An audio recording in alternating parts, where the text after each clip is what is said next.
இதுல உதயநிதி ஸ்டாலின் எதிர்க்கட்சி தலைவராக தேர்ந்தெடுப்பது சரின்னு நினைக்கிறீங்களா? இல்ல அது அவங்க மூத்த தலைவர்கள் பலர் இருக்கக்கூடிய வாக்கு போட்டிருக்காங்கல்ல. இப்ப நம்ம போர்டுல தானே தெரியும் எதிர்க்கட்சி தலைவராக தேர்ந்தெடுப்பதுக்காக நிறைய மூத்த தலைவர்கள். அவர் முதலமைச்சர் இல்லைன்னா இவர் தானே எதிர்க்கட்சி தலைவர். அவர் ஸ்டாலின் ஐயா தோல்வி முகத்துல வந்துட்டாருன்னா இப்ப வெற்றி பெற்றிருக்கிறது இவர் தானே.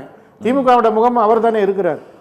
இப்ப அண்ணன் சொன்னாங்க, இன்னொரு நீங்க கேட்டீங்கன்னு நினைக்கிறேன், விஜய் வந்து இன்னொரு எம்ஜிஆர் ஆயிடுவாரா அப்படின்னு நீங்க கேட்டீங்க. எம்ஜிஆர் ஆகிறாரா இல்லையோ, ஆனா வாக்களித்த மக்கள், தமிழ்நாட்டு மக்கள் ஒரு எம்ஜிஆர் வேணும்னு நினைக்கிறாங்க. அந்த எம்ஜிஆர் எப்படி இருக்கணும் அப்படின்னா, மக்கள் இன்னைக்கு தாவேகாவுக்கு வந்து இவர் போய் இப்ப இன்னும் சொல்ல போனீங்கன்னா திருச்சி கிழக்குல ஒரு பிரச்சாரத்துக்கே போகல.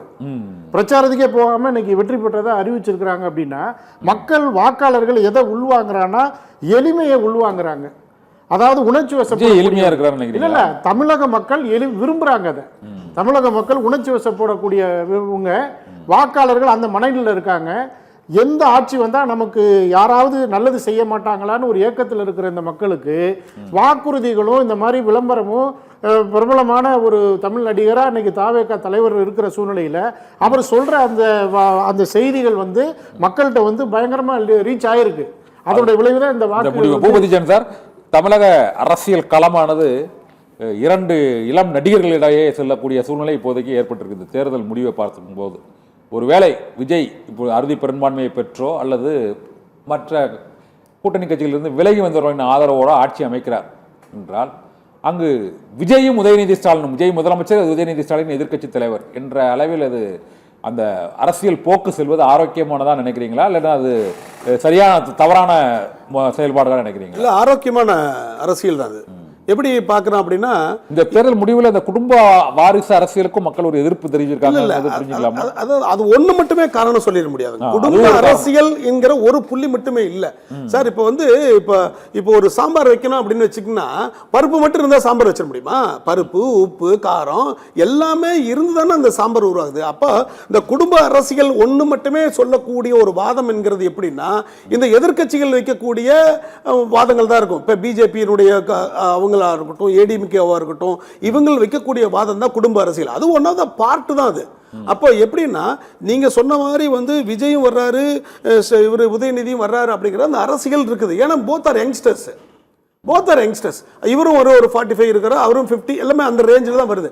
அப்போ இது எப்படி கம்பேர் பண்ணி பார்க்கறேன்னா, அந்த சமயத்தில் வந்து எப்படி எம்ஜிஆர் பிளஸ் கருணாநிதி வந்து இது பண்றாங்களோ அதனுடைய மினியேச்சர் மாதிரி நான் பார்க்கறேன்.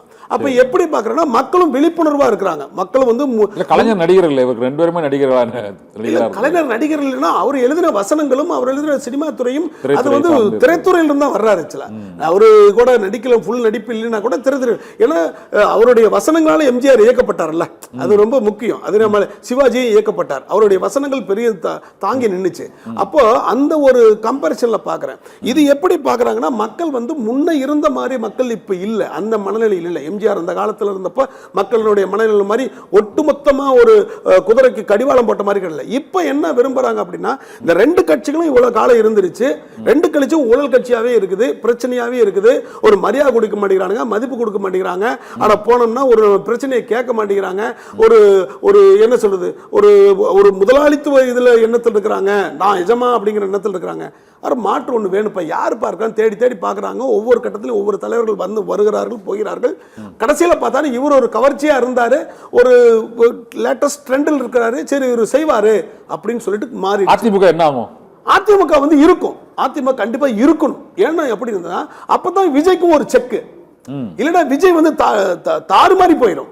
இப்ப ஒரு பசங்க வந்து படிச்சு வர்றான், மேல வேலைக்கு வர்றான், அவனை கண்ட்ரோல் இல்லைன்னா அந்த குடும்பம் தாறுமாறி போயிடும்.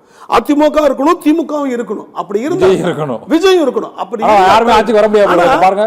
அதான் கவுண்ட்ல அறுதி பெரும்பான்மை ஒருத்தருக்கவே இல்லை. இல்லைங்க, என்னன்னா இதே ஒரு பெரிய மாற்றம். ஏன்னா இவ்வளவு ஒரு மிராக்கிள் வந்து நடந்திருக்கு. ஆக்சுவலா இப்போ கருத்து கணிப்புல 10 கருத்து கணிப்புல பாத்தீங்கன்னா ஒரே ஒரு கருத்து கணிப்பு தான் ஆக்சிஸ் இந்தியா தான் வந்து இவங்களுக்கு சொல்றாங்க, மற்ற எல்லாமே மாத்தி சொல்றாங்க. ஆனா மக்களுடைய எண்ணங்களும் மாறி இருக்கு. அப்ப என்னன்னா, இந்த கட்சிகள், இருபெரும் கட்சிகள் மக்களுடைய எண்ணத்துக்கு மதிப்பு கொடுத்துறணும், அவங்களுடைய ப்ராப்ளம் என்னன்னா அட்ரஸ் பண்ணணும். அட்ரஸ் பண்ணுனா தான் விஜய்க்கும் ஒரு செக் வரும். அப்பதான் ஒரு